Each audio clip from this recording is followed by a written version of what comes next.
She moved with a practiced, almost invisible efficiency, her hands numb with the cold reality of her existence. As she polished a tarnished silver candelabra, the reflection of the opulent room flickered and distorted in the metal. The mating ceremony was hours away, and the hall was a hive of activity, a blur of nobles in fine silks and ceremonial furs. Her own simple, coarse linen tunic felt like a second skin, a disguise that she had worn for years. But her true identity was a fire that burned beneath her skin, a secret held close like a beating heart. The Skyclaw amulet, a smooth, cool piece of obsidian carved in the shape of a diving bird of prey, was hidden beneath her tunic, a physical reminder of the heritage she was forced to conceal. It was the last link to her home, the desolate Skyclaw lands, and to the parents she had lost in the massacre. A familiar voice, sharp as a splinter of obsidian, cut through the din. "Look at her," the voice purred. "Still caked in dust from her pathetic life, isn't she, sisters?"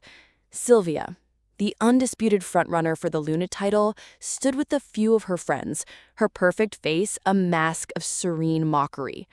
She was all polished curves and smooth movements, a wolf raised on the belief that she was destined for greatness. They should name her Dustfang officially. It suits her so much more than her real name, whatever that is. The others giggled, and Beth felt a familiar heat rise in her cheeks. The insult was meant to sting, to remind her of her place. She kept her head down, her focus a pinpoint on the candelabra, refusing to give them the satisfaction of a reaction. The dust on her hands, the grime under her fingernails, was a mark of her servitude, but to her it was a symbol of her resilience.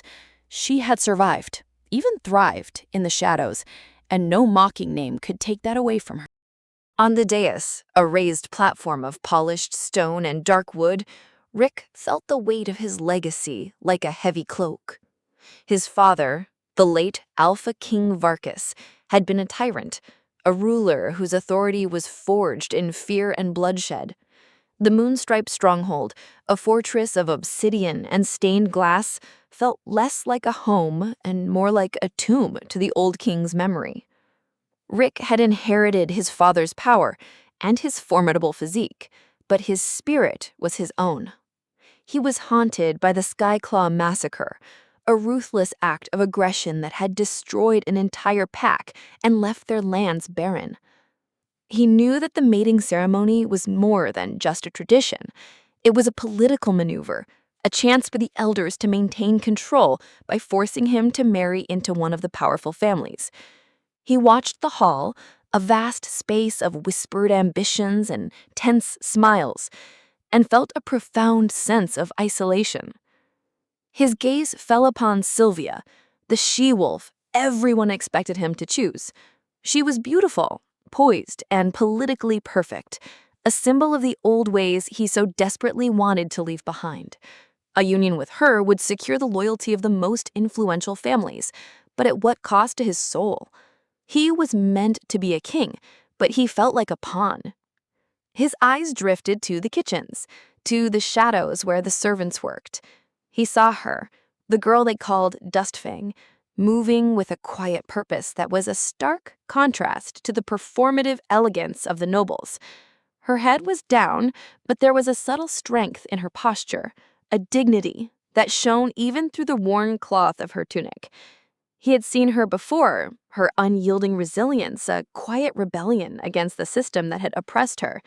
In her, he saw a path to a different future, a future built on unity rather than division. He saw a Luna who would rule with him not because of her bloodline, but because of her spirit. The ceremonial pipes began their haunting melody, and the great hall fell into a tense, expectant silence. The moment had arrived. Sylvia, with the confident stride of a queen, began her walk toward the dais, her movements a carefully choreographed dance of grace and power. Rick felt a cold dread settle in his stomach. The path was clear, and the elders expected him to take it. He watched Sylvia's flawless approach, her perfect smile, and felt the weight of his father's sins pressing down on him. He had to break the cycle. He had to make a choice that would not just defy tradition, but shatter it completely. Before Sylvia could reach the dais, before Kalil, the grim-faced elder, could begin the formal rites, Rick raised his hand. The simple gesture sent a shockwave through the crowd, a collective intake of breath that was louder than any shout. The music faltered. Sylvia's confident smile dissolved into a look of utter bewilderment. He ignored the confusion, the outrage, the palpable disrespect in the eyes of his most powerful pack members. His gaze, clear and unwavering, was fixed on the small, unassuming servant in the shadows. With a voice that commanded the attention of the entire stronghold, he spoke a single, impossible name. "I choose Beth of the Skyclaw as my Luna." A stunned silence fell over the hall, a silence so profound it felt as if time itself had stopped. Every eye in the room swiveled to the girl in the kitchen alcove, her small figure suddenly the center of a universe she had no part in. Beth's entire world was reduced to the sound of his voice. The name he spoke was a ghost, a whisper from a past she had worked so hard to bury. Her hand flew to her chest, her fingers clutching the cool, smooth stone of her Skyclaw amulet. The shock was a physical thing, a cold current that ran through her veins, leaving her breathless. He hadn't just chosen her, he had named her, calling her out from the darkness into the blinding light of the stronghold's most sacred ritual. The terror of her exposed identity warred with a small, dangerous flicker of hope. He knew. How? Had he always known? Rick was beside her in an instant, his immense form a towering shadow in her peripheral vision. He reached for her hand, his fingers gently closing over hers. His touch was firm but reassuring, a silent promise. "Trust me," he whispered, his voice too low for anyone but her to hear. "I know who you are. The Skyclaw deserve a queen, and my pack deserves peace." Beth's mind reeled. Was this a genuine act of reconciliation or a cruel game? Was he truly seeking unity, or was she just a pawn in his political war against the elders? The suspicion in her heart, born from a lifetime of betrayal and hardship, was a cold, sharp thing. He was the son of the wolf who had destroyed her home and family. The past was not easily forgiven. She was a princess of a ruined pack, a wolf who had been reduced to a servant. She had fought to survive alone, and she was not about to place her trust in the hands of the son of her enemy. She met his gaze, and though she said nothing, her eyes held a silent question, a wariness that betrayed her profound turmoil. She would follow him for now, but she would do so with a sword sheathed in her soul. The moment of stunned silence finally broke. A low, furious growl rumbled through the hall, a sound of profound outrage and disbelief. Elders, led by a red-faced Katzel, descended upon Rick and Beth like a storm. Sylvia stood to the side, her face a mask of pure, unadulterated fury and humiliation. Her dreams of power shattered in a single defiant gesture. Cassell's eyes, cold as slate, burned with contempt. "You have disgraced the pack," he roared, his voice a tremor in the ancient stones of the stronghold. "You have spat on our most sacred tradition. To choose a servant, an omega, over a she-wolf of pure blood, it is an abomination." He jabbed a gnarled finger toward Beth. "Do you not see what you have done? You have shown them that a king's word is meaningless." Rick stood his ground, his powerful presence a fortress of calm authority. He placed a hand protectively on Beth's shoulder, a silent message to the angry elders. "Her name is Beth," he said, his voice low and dangerous, "and she is my Luna. The ceremony is concluded. I will not discuss it again." The elders' faces twisted in a mixture of disbelief and impotent rage. They had come to demand a retraction, but they had found a king unwilling to bend. Cassell's gaze was a physical weight, a silent threat that promised a future of conflict and betrayal.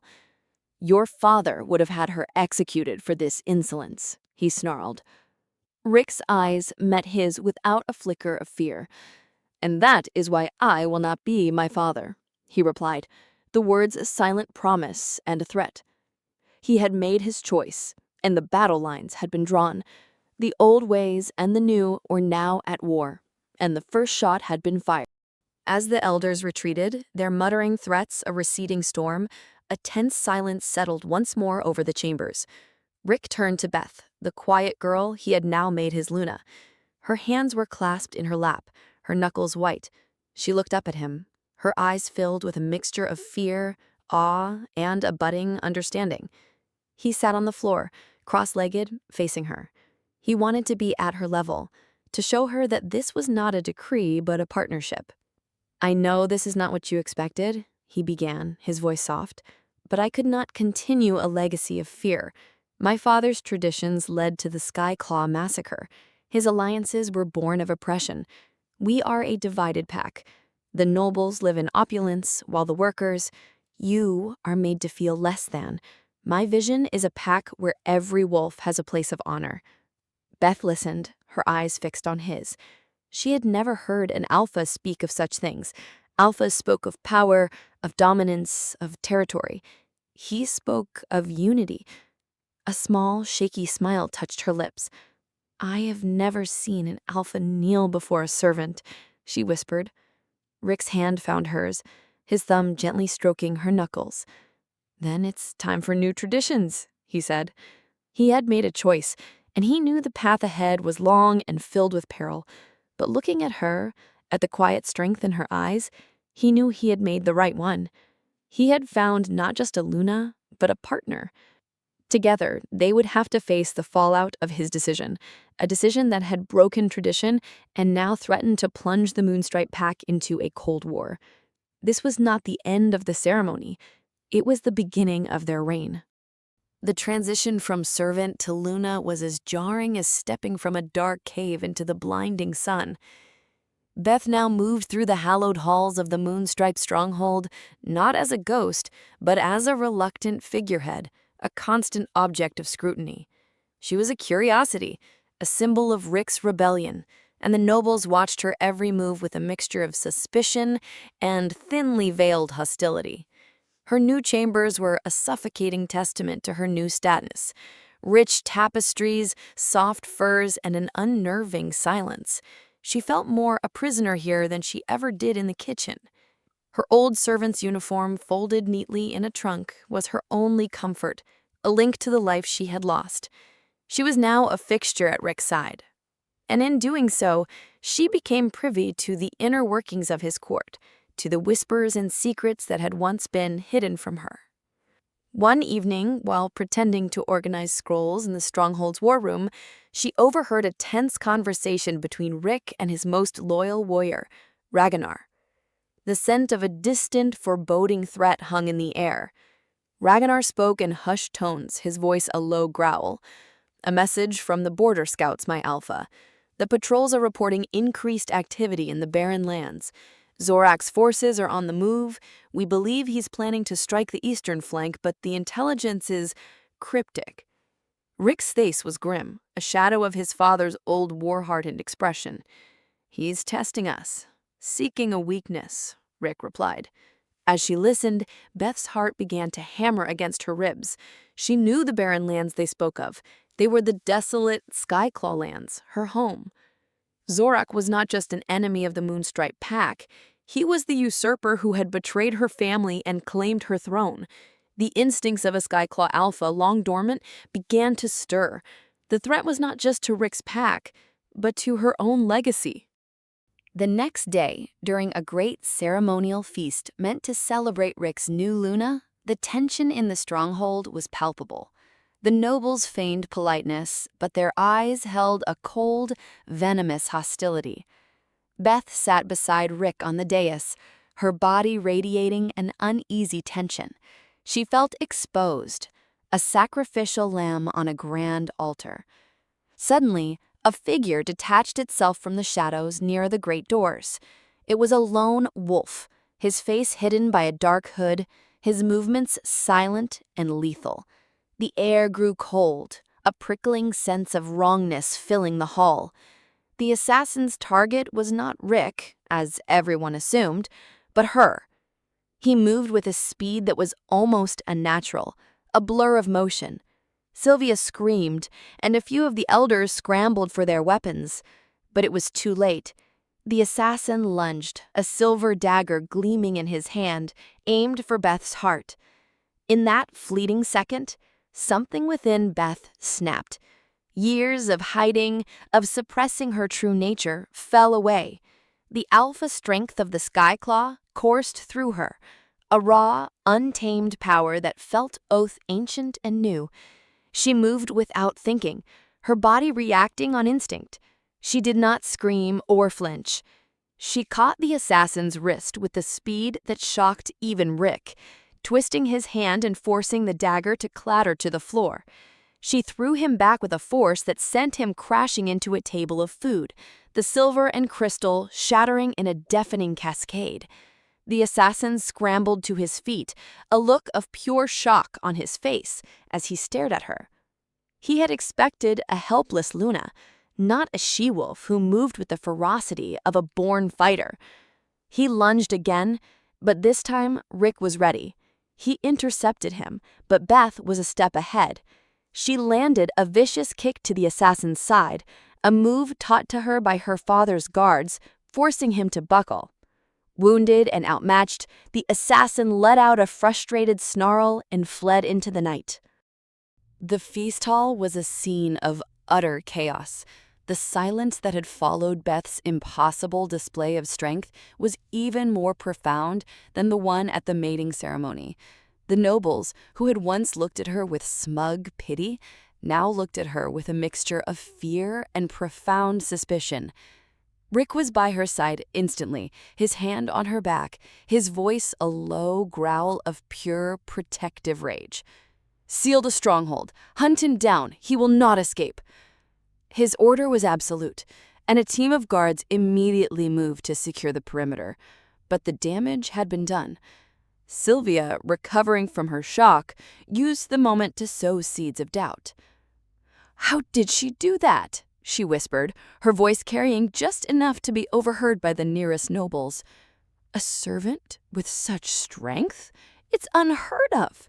Has she been hiding a dark secret from us all?"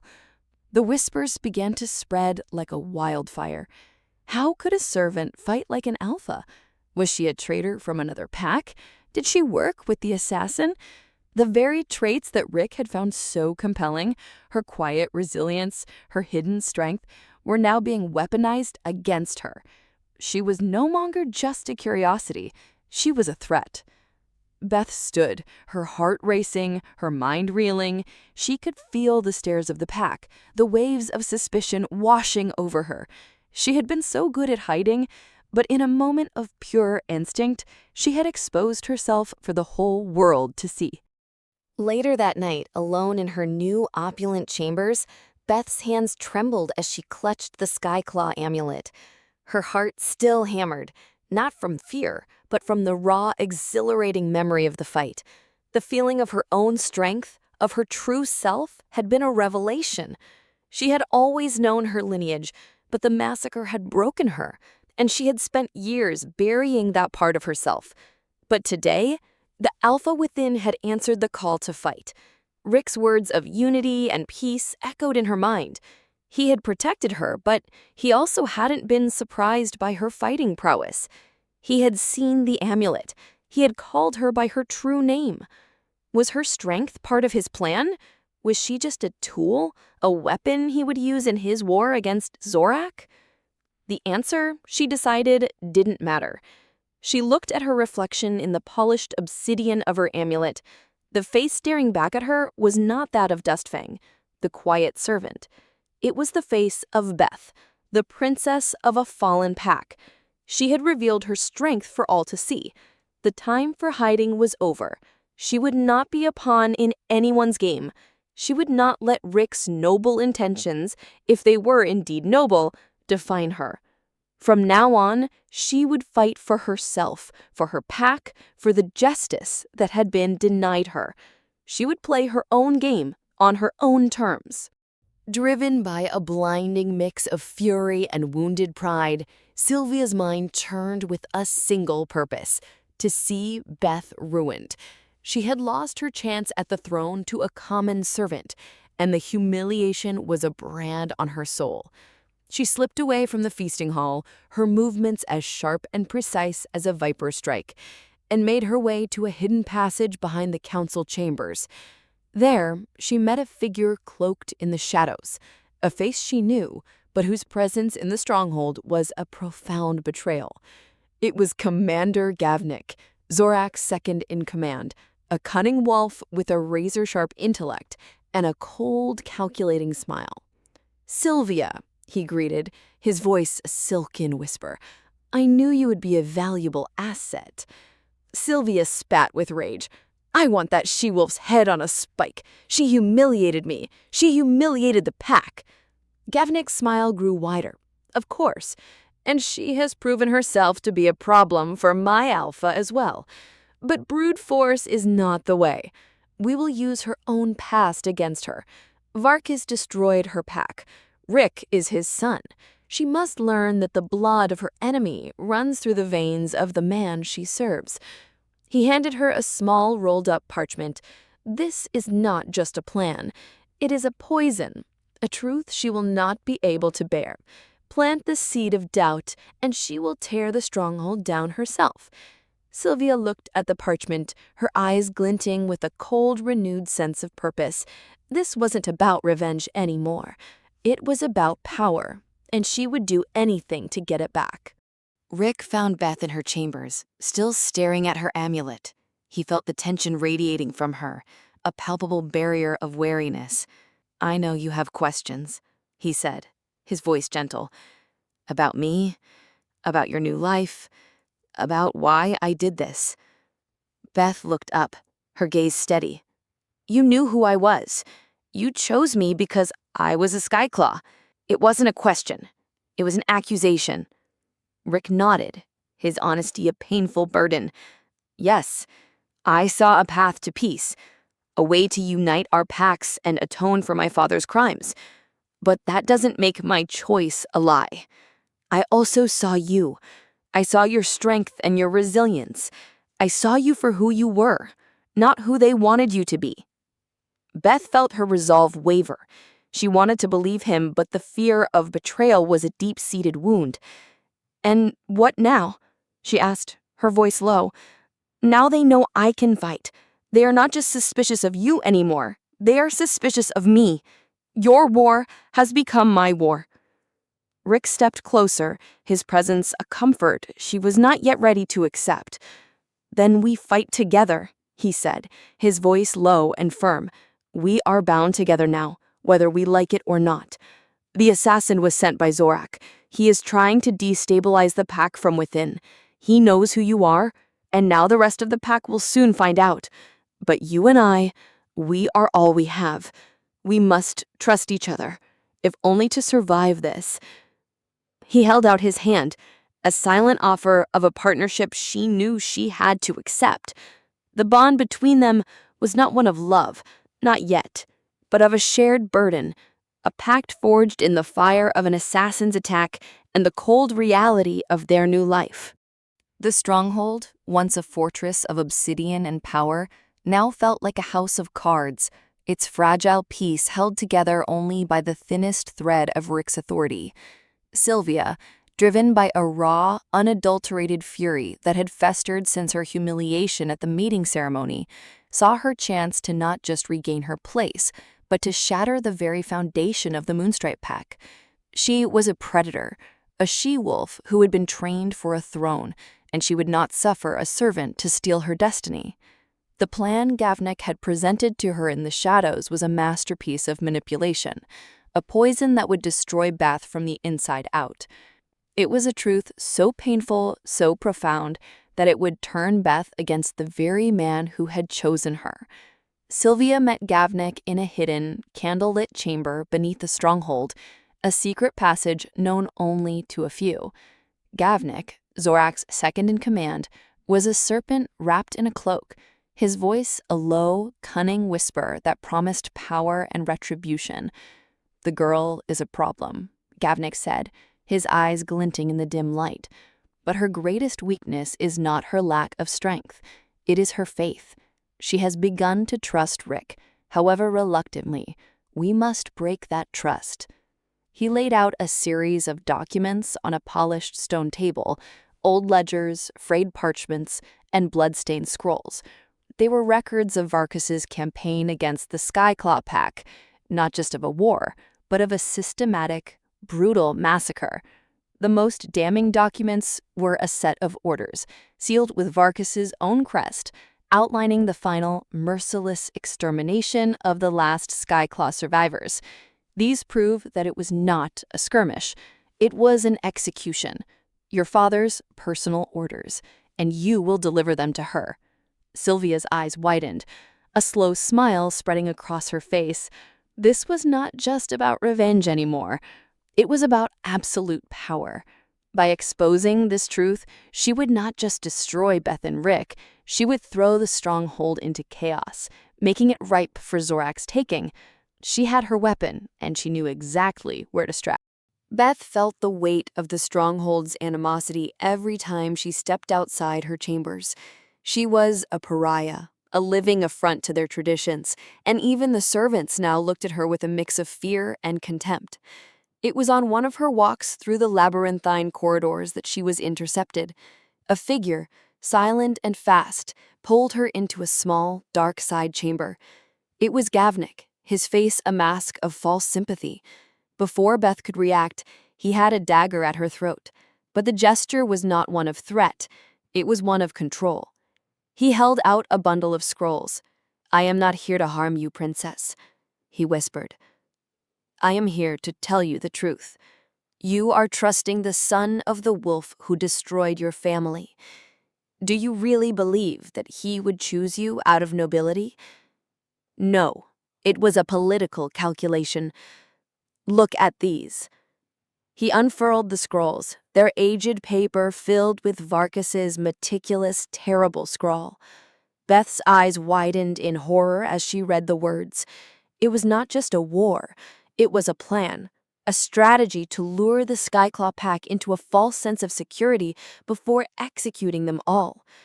There were even names, the names of her parents, marked with a chilling final symbol. The air left her lungs in a sharp gasp.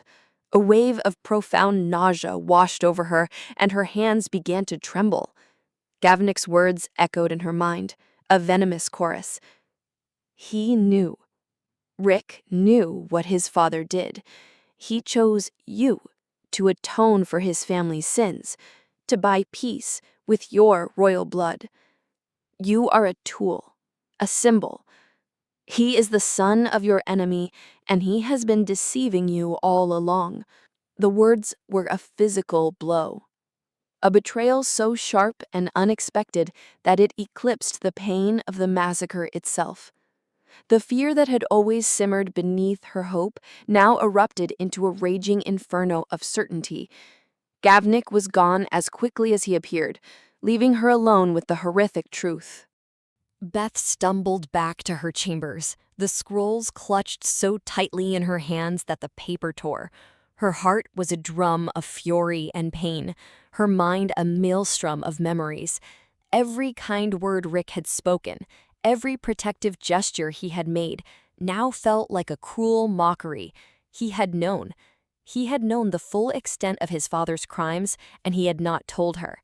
He had let her believe he was a good man, an honorable alpha, when he was just another wolf in his father's shadow, another liar in a long line of liars. Rick was waiting for her in her chambers, a calm, reassuring presence that now felt like a cage. "Beth," he said, stepping toward her, "where have you been? I was worried. The stronghold is—" "Don't touch me," she spat, the words a low, guttural growl that was pure Skyclaw alpha. Her eyes, usually full of a quiet weariness, now blazed with a fierce, red-hot anger. She thrust the scrolls at him, the parchment now crumpled and torn.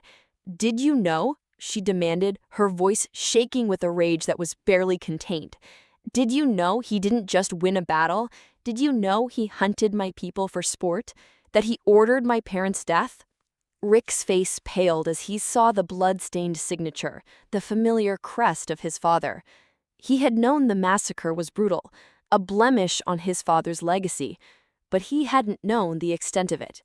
He had convinced himself that it was a war, not a slaughter. "Beth, he began, his voice laced with a profound and terrible shame. "I knew he was responsible, but I didn't know it was so personal, so planned. I was a boy when it happened. He never told me the full truth." But his words were not enough, not even close. "You knew the dust of my pack was on your hands. You are no better than him." The pain in her heart was a physical wound, and in that moment, she knew she had to leave. She would not be a tool. She would not be his atonement. She would find justice on her own terms. She slipped past him and ran, a blur of motion and raw, desperate fury, out of the stronghold and into the night. The cold air of the mountains was a shock to her lungs, but it was a welcome one. It was clean, unlike the suffocating air of the stronghold.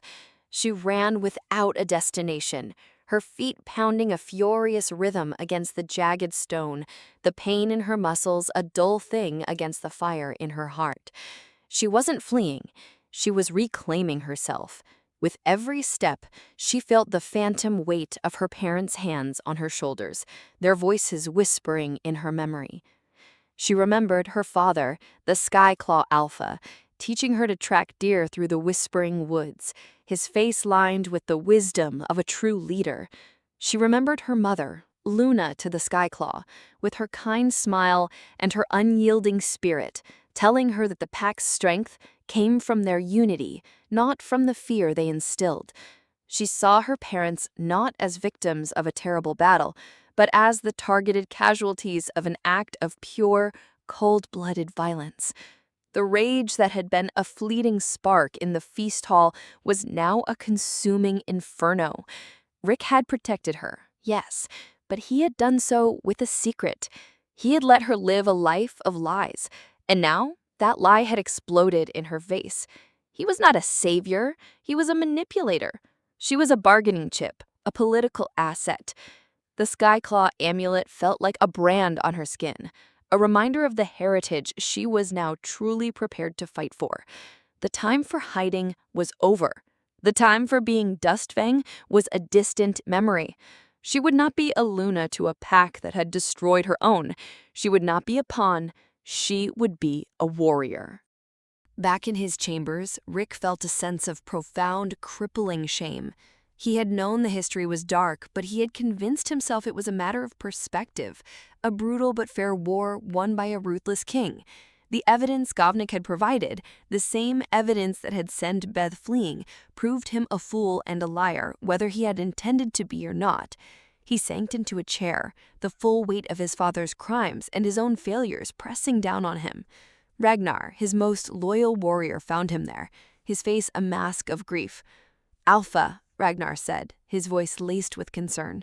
"We couldn't find her. She is gone." Rick simply nodded, a slow, desolate gesture. He knew, he had seen the look in her eyes as she fled. He had lost her, and he had lost her because of his own cowardice. He had hidden from the full truth of his father's crimes, believing that by not knowing the details, he was somehow innocent. Now he saw that his ignorance was complicity. He had allowed his father's legacy to cast a shadow over his own rule, a shadow that had now destroyed the one thing that could have brought about a new age of peace. He had wanted to atone, but he hadn't had the courage to face the full weight of his father's sins. Ragnar tried to comfort him, placing a hand on his shoulder. "She will come back, Alpha. She is your Luna." Rick simply shook his head. "No," he said, his voice a raw whisper. "I am not her Alpha. I am a ghost of my father's legacy, and she is a prisoner of it. I gave her no reason to trust me. I am a coward." The moon-striped crest on his armor, once a symbol of his inherited power, now felt like a brand of his family's shame. In his arrogance, he had thought he could save her, but in the end, he had only broken her trust and driven her away. Sylvia, her face a mask of triumphant malevolence, watched from a high window as the search parties fanned out into the night, their torches like desperate fireflies in the vast, starless darkness. Gavnik was beside her, his calm demeanor an unnerving contrast to her glee. "She is gone," Sylvia announced, her voice a low, satisfied hiss. "His precious Luna has fled."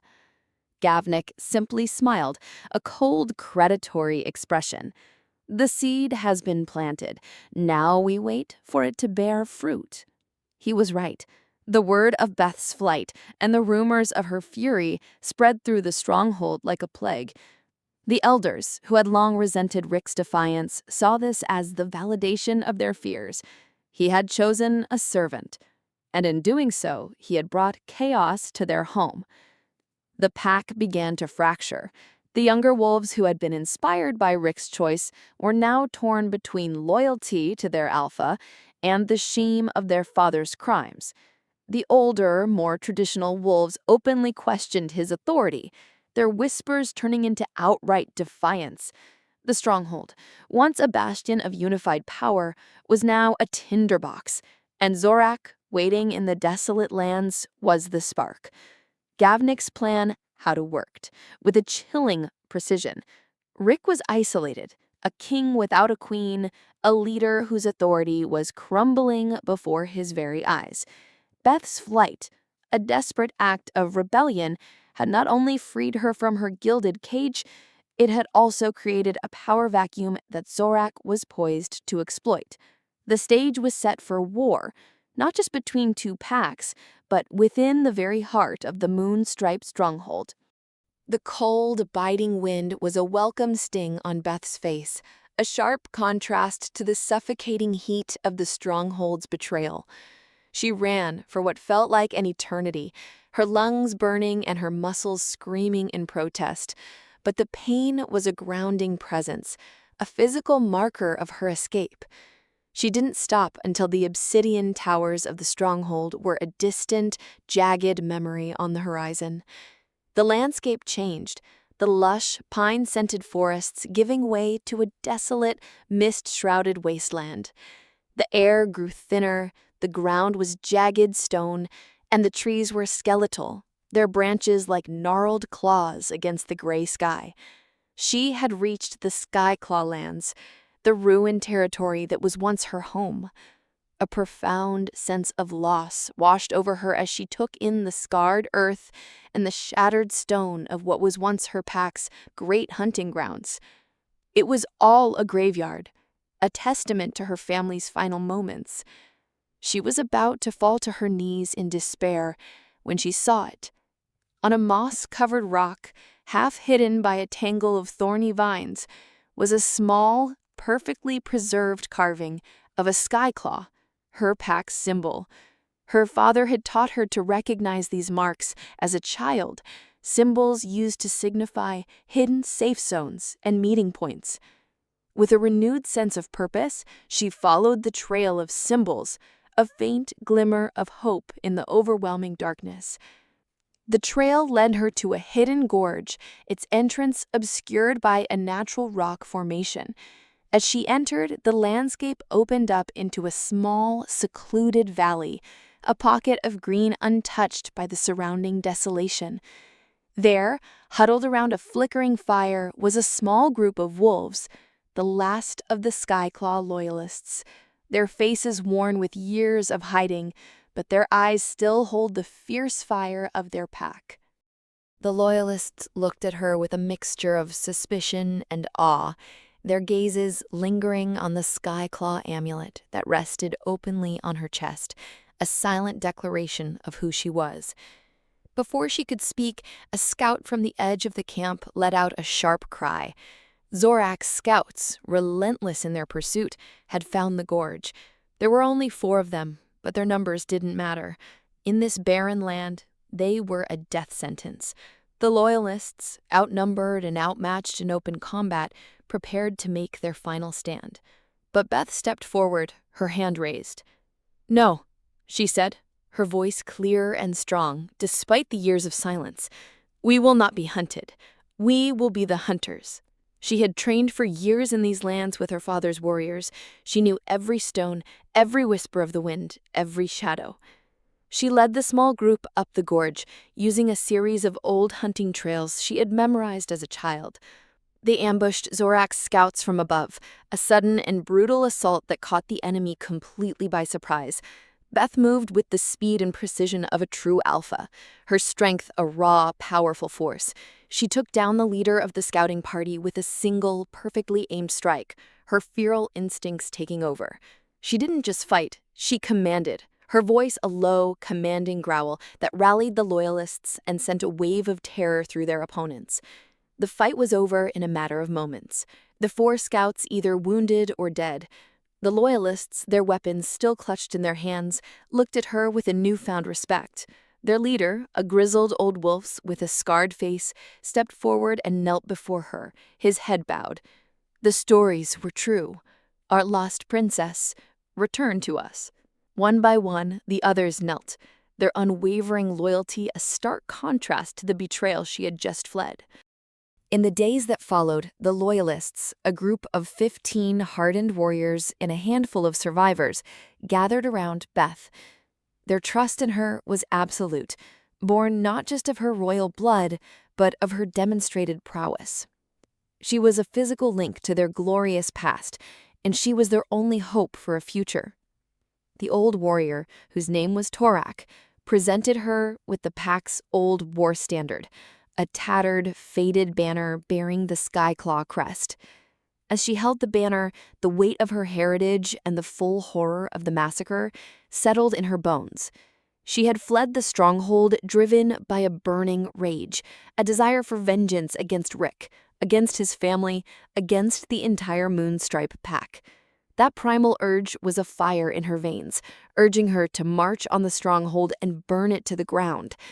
But her father's spirit, the true king she remembered, would never have done that. He had taught her that justice was not about bloodshed, but about restoring balance. He had taught her that a true ruler seeks to build, not to destroy. She had a choice to make, a critical choice that would define not only her path, but the legacy of her entire pack. Would she be a vengeful spirit, a new Varkas, seeking to destroy her enemies, or would she be a just ruler, a true Skyclaw, seeking to rebuild and to right the wrongs of the past? She looked at the faces of her Loyalists, their eyes filled with a desperate hope, and she made her choice. "We will not be hunters of men," she announced, her voice firm with resolve. "We will be warriors of justice. We will not take what is rightfully ours with bloodshed. We will take it with honor." She had chosen justice over vengeance, a path that was infinitely more difficult, but infinitely more worthy. Beth found solace in the quiet solitude of her makeshift shelter, a small cave nestled in the rocks above the camp. Torak had salvaged a small wooden chest, and inside were the last remaining relics of the Skyclaw Pack's great library, a few old maps, a crumbling history of the pack, and her father's personal journal. She spent hours poring over them, the words and diagrams a whisper from a forgotten past. She learned of the ancient Skyclaw strategies, their mastery of guerrilla warfare, their knowledge of the treacherous mountain passes and hidden caves. She saw her parents not as the victims of a terrible battle, but as the strong, wise leaders they were. In her father's journal, she found a message, a final entry he had made before the final, fateful battle. He wrote of his regret, of his love for her, and of his hope for the future. "A true alpha's power is not in the sword they wield," he had written, his words a lifeline across the years. "It is in the wisdom they possess, in the love they hold for their people, and in the honor of their soul. Lead with your head, not with your heart. The path to victory is paved with honor, not with rage." His words were a revelation, a quiet reminder that her father had wanted her to be more than a warrior. He had wanted her to be a queen. She looked at the maps, the routes her father had marked, the locations of old supply caches and hidden sanctuaries, and she felt a newfound purpose. This wasn't just a fight for a throne. It was a fight to restore her people's legacy, to honor her father's last wish. Her anger was still there, but it was no longer a consuming fire. It was a controlled weapon, a force she would use to reclaim her crown and to bring justice to her pack. Beth's first act as Alpha was a masterstroke of strategy. Instead of a direct assault on Zorak's main fortress, she planned a daring raid on one of his key supply outposts, a heavily fortified storehouse located on a remote cliffside. The Loyalists, though fiercely loyal, were skeptical. They had been in hiding for years, their numbers dwindling, and the idea of a direct confrontation, no matter how small, seemed suicidal. But Beth's confidence was unwavering. She used her knowledge of the old Skyclaw passes, leading the small band of warriors on a treacherous 3-day journey through the mountains, bypassing Zorak's scouts and patrols. The raid was a stunning success. They used the element of surprise to their advantage, slipping into the outpost at dawn, their movements silent and swift. Beth led the charge, her alpha strength a terrifying force, as she single-handedly disabled the outpost's defenses. They overwhelmed the guards in minutes, taking the storehouse with minimal casualties. It was a victory for both morale and survival. They had gained a cache of weapons, supplies, and food, and in doing so, they had not only provided for their pack, but had also struck a powerful blow against Zorak. The Loyalists now saw Beth as more than just a princess. They saw her as a leader, a strategist, a warrior who had the courage and the wisdom to win their kingdom back. Beth stood on the highest point of her ancestral lands, the wind whipping through her hair, the Skyclaw amulet shining a brilliant black against her chest. Below her, the moon cast long shadows over the Skyclaw lands, now a symbol of her growing strength. She was no longer running. She was a force to be reckoned with, a queen ready to reclaim her throne. The success of the raid had given her confidence, and she knew it was time to send a message. She handed a small, worn piece of parchment to a young loyalist, her fastest and most cunning runner. "Take this to the Moonstripe stronghold," she commanded. "Find their alpha. Give this to him. Tell him the debt of the past will not be paid in blood, but in justice." The parchment was a small piece of the torn scroll she had used to confront Rick, the one Gavnik had given her. It was a final, silent message of her resolve, a refusal to be his pawn, and a promise that she would be his equal. She watched as the messenger disappeared into the darkness, a single, determined figure against a vast landscape. The Moonstripe Pack would know she was alive.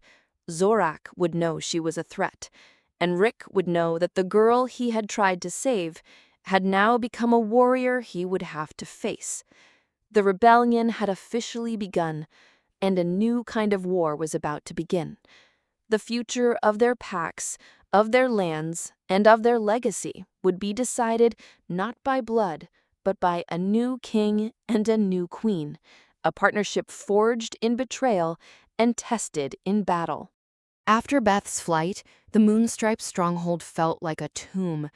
The air was thick with mistrust, and the once unwavering loyalty of the pack had fractured, splintered by whispers of Rick's dishonor and his father's crimes.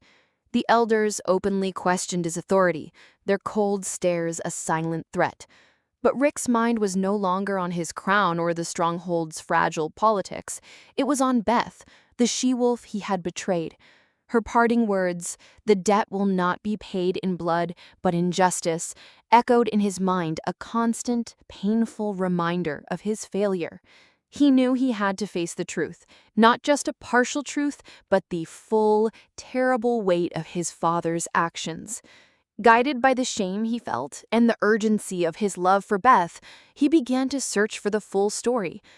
He bypassed the official records, which had been carefully sanitized, and instead sought out his father's private study, a room locked and sealed since Varkus's death. Using his father's personal key, he unlocked the room, and a chilling air of finality washed over him. Inside, he found a secret compartment in the floor, one his father had never shown him. Within it were not just Varkus's final war plans, but a series of meticulously kept leather-bound ledgers. The records were an agonizing read, detailed accounts of the Skyclaw campaign, the calculated starvation of the pack, the final assault, and the systematic execution of every single survivor. There were also chilling records of correspondence with his own elders, revealing a chilling conspiracy that had long been a secret. His father had orchestrated a massacre, a brutal campaign of extermination, all to secure his own legacy. Rick read his father's cold, triumphant words, the very words that led to Beth's suffering, and his heart was shattered into 1,000 pieces. The shame he had felt before was nothing compared to the profound, crippling despair he felt now. He was the son of a monster. He had lied to Beth, but the real lie was the one he had told himself. There was no nobility in his choice. It was an act of pure desperation to make amends for an unforgivable sin. With the ledgers in his hand, a heavy, irrefutable burden of truth, he found Ragnar and abdicated his title. He would not rule until he had atoned. He would find Beth, and he would kneel before her, not as a king, but as a penitent. The journey to the Skyclaw lands was a treacherous one, but Rick, armed with his father's ledgers and a desperate hope for forgiveness, pushed forward. He found the Skyclaw loyalist camp at dawn, the air filled with the scent of campfire smoke and the quiet, wary energy of a pack in hiding. He approached alone, his hands empty, his head bowed, the moonstripe crest on his armor a glaring, shameful symbol in this sacred place. The loyalists, hardened by years of loss and betrayal, drew their weapons instantly. They surrounded him, their faces a mix of pure rage and bitter contempt. Torak, their leader, stepped forward, his eyes narrowed with hatred. "You have no right to be here, son of Varkus," he growled. Beth emerged from her shelter, her presence a powerful and commanding force. She looked at Rick, her gaze sweeping over his bowed head and his empty hands. She saw the ledgers he held, the same scrolls she had torn in her flight, now bound by new leather. She felt the raw, profound humility radiating from him, a stark contrast to the pride of the man she had confronted. In that moment, she knew that his atonement was genuine.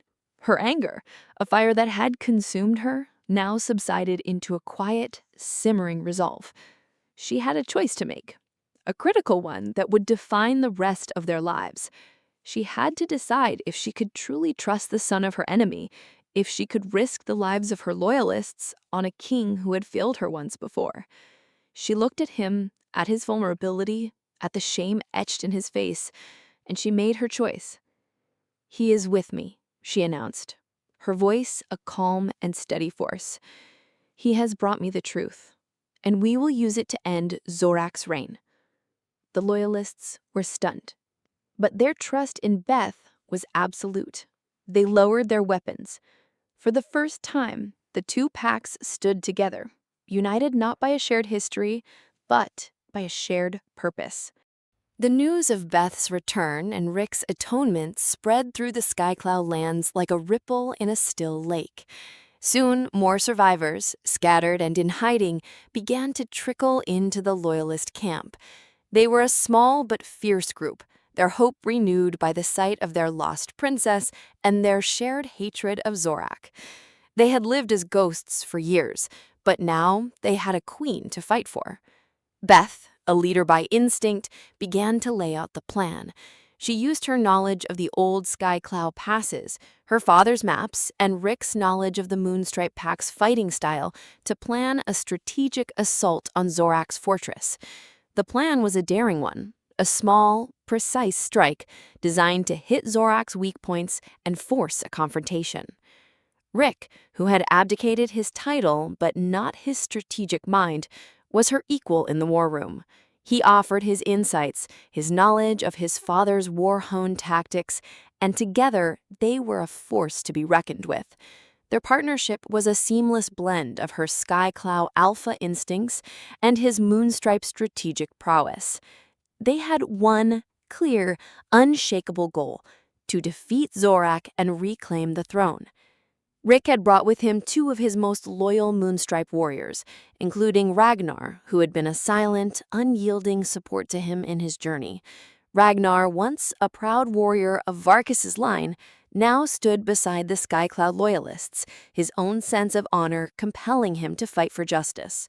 The two packs, once bitter enemies, now trained together, their movements a seamless blend of different fighting styles.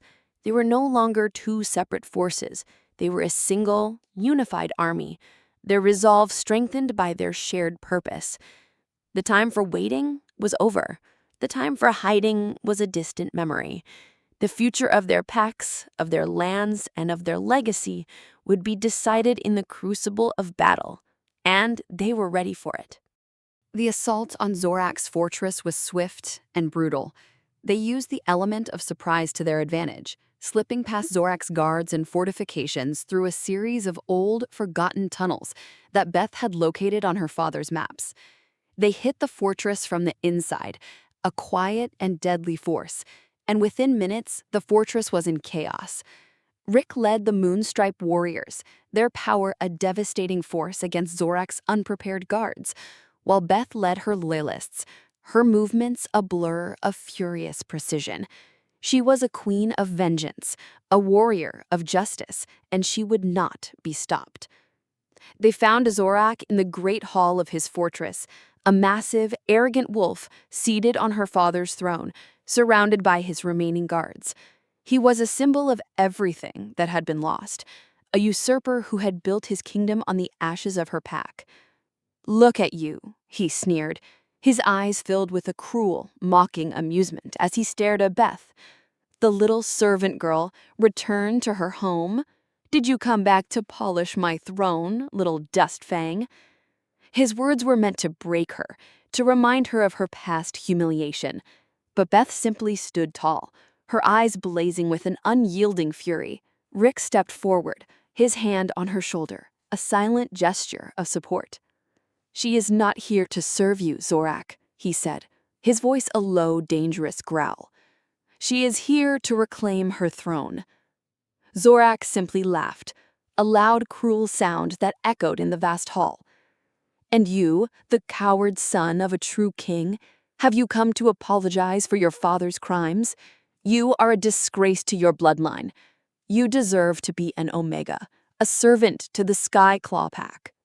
The words were meant to sting, to turn them against each other. But the bond between Beth and Rick had been forged in the fire of shared pain, and it would not be broken. Beth had trained her whole life for this moment. As Zorak rose from her father's throne, she felt her alpha nature surge, a raw, untamed power that now coursed through her veins. He was a formidable opponent, a brutal and cunning warrior who had ruled through fear for years. The combat was a clash of titans, a dance of death that echoed the brutal history of their two packs. Zorak fought with brute force, his every move a testament to his ruthlessness. But Beth fought with a controlled rage, her movements a strategic blend of old Skyclaw tactics and her own innate power.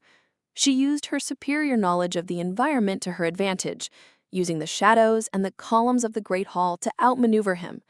He was faster, but she was smarter. He was stronger, but she was more resilient. After a fierce and grueling battle, Beth saw her chance. With a final powerful move, she disarmed him and sent him crashing to the floor, his sword clattering against the stone. She stood over him, her weapon raised, her heart hammering in her chest. The rage that had driven her for so long urged her to strike, to take her revenge and end the cycle of bloodshed. But as she looked at him, she saw not just her enemy, but the face of a dying age, an age of hatred and vengeance. She had a choice to make, a final choice that would define her legacy. She chose mercy. "You will not die here, Zorak," she said, her voice filled with a powerful, unyielding authority. "You will live in exile, in a world that you helped to create."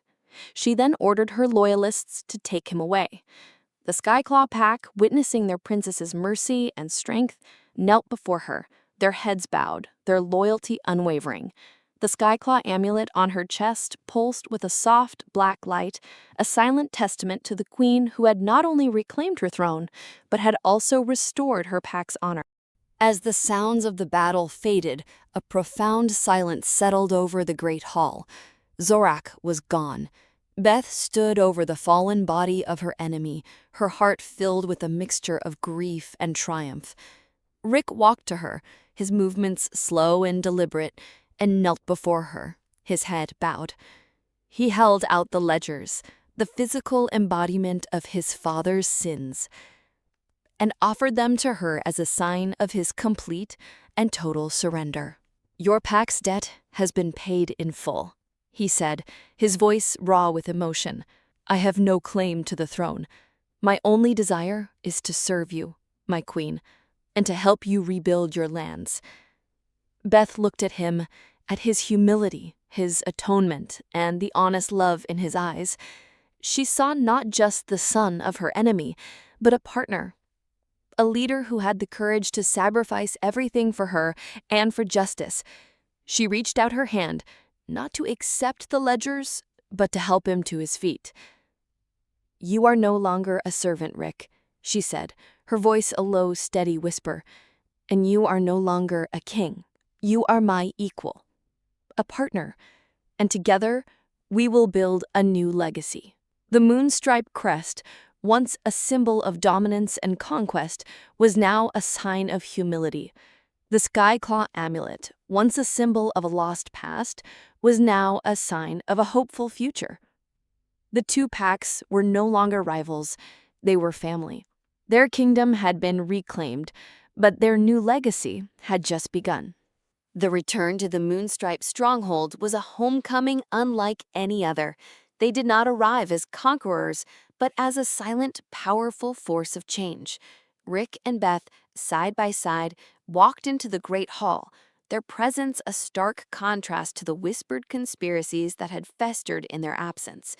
The elders, who had once openly questioned Rick, were now stunned into silence by the sight of him and the Skyclaw princess standing together, their movements in perfect, unified sync.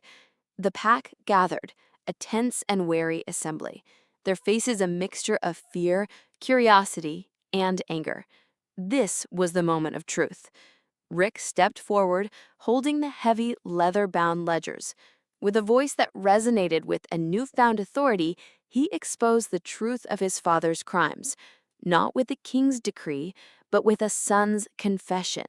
He laid bare the conspiracy, the meticulously planned massacre, and the elders' own complicity. The stronghold, built on a foundation of lies, now stood on the edge of a great fall. Sylvia, who had been watching from the shadows with a smug, triumphant sneer, now saw her world unraveling. She was called forth, and with a cold, unforgiving precision, Beth laid out the details of her betrayal, her secret meetings with Gavnik, her role in providing information, and her plan to destabilize the Moonstripe Pack for her own gain. The proof was irrefutable. Sylvia's perfect facade finally cracked, replaced by a mask of pure, unadulterated hatred. She had planned for a new queen, a new order, but she had never anticipated a queen who would offer not vengeance, but a new kind of justice. Beth met her gaze, a deep and powerful sorrow in her eyes. "You will not die, Sylvia," she said, her voice a low and steady murmur. "You will be banished from these lands. You will walk in the world you helped to create, a world where wolves are judged not by their blood, but by their actions." It was a mercy that was more powerful than any punishment.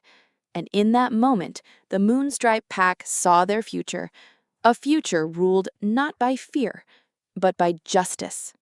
With the old order dismantled and Sylvia's betrayal exposed, the great hall was filled with a stunned and quiet reverence. Rick, standing before his pack, took a deep breath. He held up his hand, a silent gesture that brought a hush to the crowd. He spoke not as a king, but as a wolf who had found a new purpose. "I am no longer the king of the Moonstripe Pack," he announced, his voice echoing in the vast hall. "The old ways, the old laws, died with my father, and so my title dies with him." He then turned to Beth, his eyes filled with a powerful, unyielding love. He knelt before her, his head bowed, not in defeat, but in a profound act of allegiance. "My queen, my partner," he said, his voice raw with emotion. "I offer you the loyalty of my pack and the strength of my sword. I will not be your king, but I will be your equal." Beth reached down, her hands gently taking his. The Skyclaw loyalists who had stood behind her now stood beside the Moonstripe Pack, their faces a mosaic of hope. Beth looked out at the assembled wolves, at the old and the young, the proud and the lost, and she smiled. She spoke not of war, but of a new era. "We are no longer two separate packs," she declared, her voice filled with a powerful and undeniable authority. "We are one. We are a family. We will share the bounty of these lands, and we will build a future together, not as rivals, but as a single unified force. The Moonstripe Stronghold will no longer be a place of fear, but a home for all wolves, a place of refuge and of hope." The old, ingrained enmities began to crumble, replaced by a sense of shared purpose and a dawning understanding that their future would be forged together. The work began immediately, a slow, painstaking process of healing the wounds of the past. Beth and Rick, now a single unified force, spent their days traveling between the Moonstripe Stronghold and the desolate Skyclaw lands. The Stronghold, once a fortress of oppression, was open to all wolves, its ancient halls now bustling with life and hope. The two packs began to merge, their old grudges slowly giving way to new bonds of friendship and kinship. Rick's Moonstripe wolves, once proud and unyielding, now worked side by side with the Skyclaw loyalists, their hands stained with the same dirt, their spirits united by the same cause. Beth, for the first time in her life, was a queen of a living pack, and her heart swelled with a powerful, profound joy. In the Skyclaw lands, the change was more subtle, but no less profound. The ground, once hard and unforgiving, was now being turned over by hundreds of paws, the first seeds of life being sown in the barren soil. Rick used his knowledge of his father's old war roads, now repurposed as supply lines, to bring in fresh water and fertile soil. The Skyclaw loyalists, who had once given up hope, now worked with a renewed sense of purpose, their laughter echoing in the once silent valleys. Beth and Rick worked side by side, their hands caked with dust from the earth they were reclaiming. The land, once a symbol of death and destruction, was now a testament to their love and their shared resolve.